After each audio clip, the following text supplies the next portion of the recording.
देवरिया में हुए 6 लोगों की निर्मम हत्या के पीड़ितों से मिलने देवरिया पहुंचे सपा प्रमुख अखिलेश यादव ने पत्रकारों से बात करते हुए कहा कि प्रदेश सरकार की अपराध के प्रति जीरो टॉलरेंस नीति पर सवाल उठाया। देवरिया कांड शासन प्रशासन न्याय के लिए महत्वपूर्ण है। प्रदेश में ऐसी घटना कभी नहीं हुई है। भाजपा इस जघन्य हत्याकांड का राजनीतिक लाभ लेना चाहती है। आपके जीरो टॉलरेंस की नीति से मृतकों की जान वापस नहीं आ सकती है। प्रेम यादव की हत्या कैसे हुई, इसका जवाब अभी तक सरकार नहीं दे पाई है। आप घर को बुलडोजर से गिराना चाहते हैं, सवाल घर गिरने का नहीं है, सवाल सरकार की नीयत का है। देवरिया हत्याकांड में सरकार छोटे अधिकारियों को दंडित कर रही है, जबकि बड़े अधिकारियों को माफ कर रही है। उन छोटे अधिकारियों को भी सरकार ने दंडित किया है जिन्होंने कभी यहाँ ड्यूटी की थी। ऐसे 20 अधिकारी शामिल हैं। क्या इन्होंने कहा जी बताइए सर। मैं अपने पत्रकार साथियों का धन्यवाद देता हूं कि आप लोगों ने लगातार घटना के बारे में समय समय पर जानकारियां दी।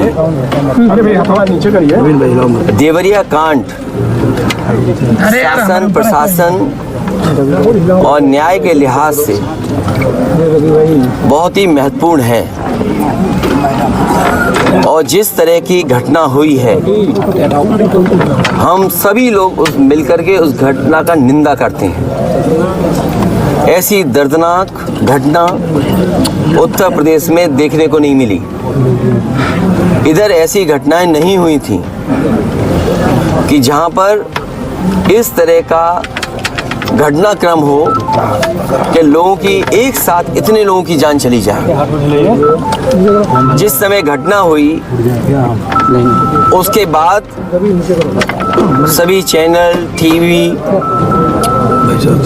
और सबने जानकारी देना शुरू कर दिया। मुझे याद है मैंने डिस्ट्रिक्ट मजिस्ट्रेट का वो बयान सुना जिसमें यहाँ के डिस्ट्रिक्ट मजिस्ट्रेट ने कहा कि घटना के बाद रिटेलिएशन में दूसरी घटना हुई है।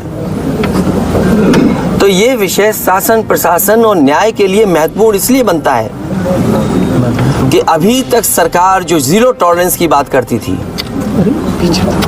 घटना पहली कैसे हुई उसकी भी सच्चाई अभी तक सामने नहीं ला पाए। प्रेम यादव का मरना, उन्हें घर बुलाना, उसके बाद किसी धारदार हथियार से जान ले लेना, उसके बाद आसपास के क्षेत्र पे ये सूचना मिल जाना कि उनकी जान चली गई, लोग गए और उसके बाद ये घटना हुई। मैं मौके पे घटना में पहुंचा हूं, देखा है मैंने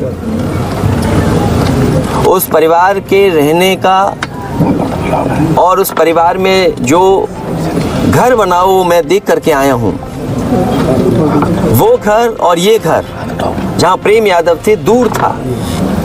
आखिरकार किन परिस्थितियों में वहां जाना पड़ा उन्हें, क्या वजह थी कि सुबह ही सुबह वो मौके पे चले गए।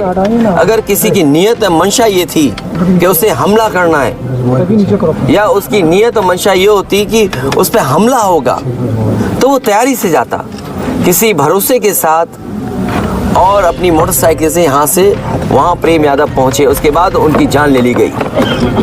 मैं यही कहना चाहता हूँ इस मौके पर, मुख्यमंत्री जी का गृह जनपद है,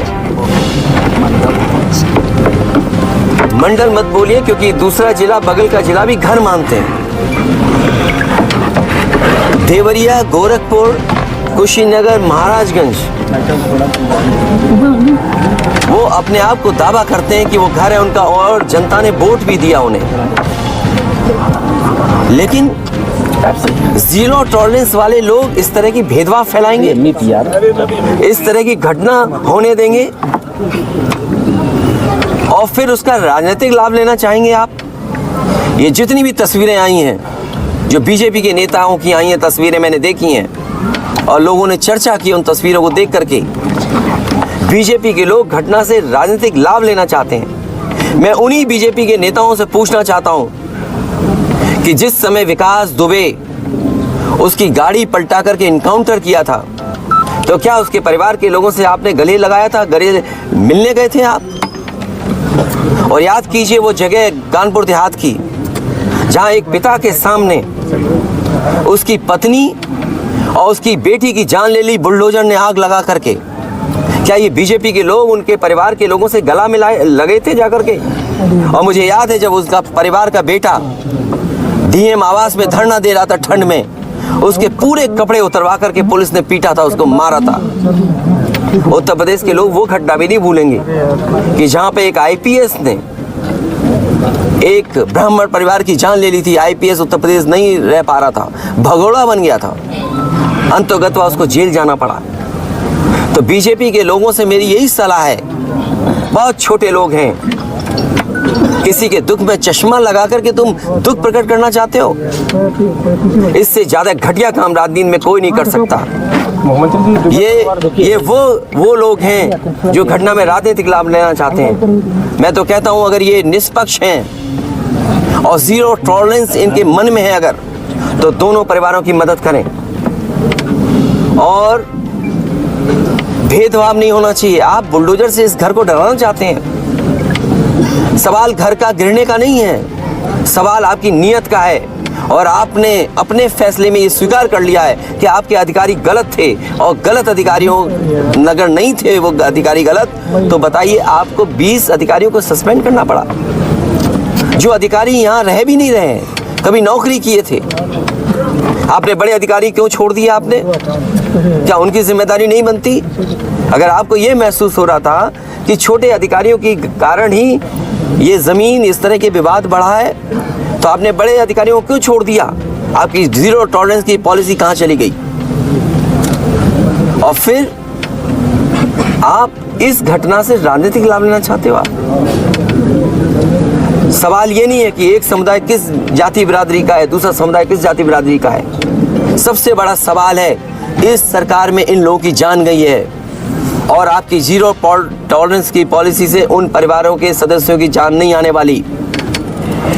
और ये जो डर दिखा करके आप डरना चाहते हो, जब जनता खड़ी हो जाती है, जनता की ताकत के सामने सरकार की ताकत टिक नहीं सकती।